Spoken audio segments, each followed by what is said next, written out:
பிஸ்மில்லாஹிர்ரஹ்மானிர்ரஹீம். புகாரி எனும் நூலிலிருந்து இரு பெருநாள்கள் பற்றிய தொகுப்பு. துல்கஜ் மாதம் 10, 11, 12, 13 ஆகியவைகளில்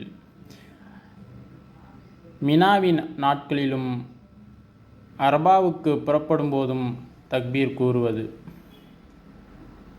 உமர் ரலியல்லாஹு தஆலா அன்ஹு அவர்கள் மினாவில் தம் கூடாரத்தில் தக்பீர் கூறுவார்கள்.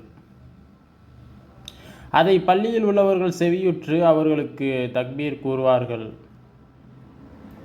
மேலும் கடை வீதியில் உள்ளவர்களும் தக்பீர் கூறுவார்கள். முடிவில் மினா தக்பீர் முழக்கத்தால் அதிரும். மேற்கண்ட நாட்களில் தொழுகைக்கு பிறகும் படுக்கையிலும் கூடாரத்திலும் அமரும் போதும் நடக்கும் போதும் இப்னு உமர் ரலியல்லாஹு தஆலா அன்ஹு அவர்கள் தக்பீர் கூறுபவர்களாக இருந்தனர்.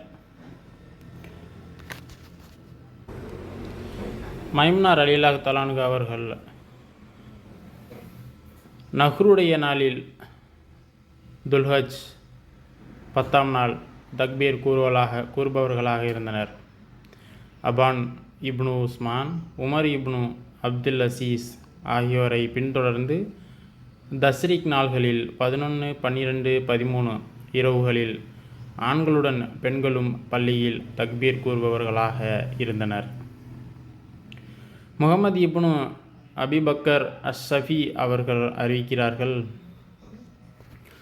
நாங்கள் மினாவிலிருந்து அரபாவுக்கு புறப்பட்டு கொண்டிருக்கும் போது அனஸ் ரலியல்லாஹு தஆலா அன்ஹு அவர்களிடம், நபி ஸல்லல்லாஹு அலைஹி வஸல்லம் அவர்களுடன் நீங்கள் எவ்வாறு தல்பியா கூறிக்கொண்டிருந்தீர்கள் என்று கேட்டேன்.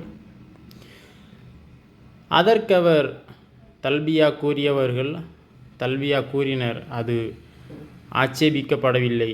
தக்பீர் கூறியவர் தக்பீர் கூறினர், அதுவும் ஆட்சேபிக்கப்படவில்லை என்று விடையளித்தார்கள். உம்மு அதியா ரலியல்லாஹு தஆலா அன்ஹு அவர்கள்,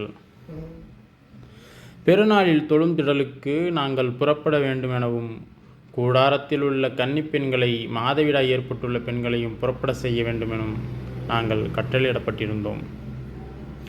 பெண்கள் ஆண்களுக்கு பின்னால் இருப்பார்கள். ஆண்களின் தக்பீருடன் அவர்களும் தக்பீர் கூறுவார்கள்.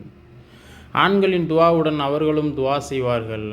அந்த நாளில் பரக்கத்தையும் புனிதத்தையும் அவர்கள் எதிர்பார்ப்பார்கள். அல்ஹம்துலில்லாஹ், அல்ஹம்துலில்லாஹ், அல்ஹம்துலில்லாஹ்.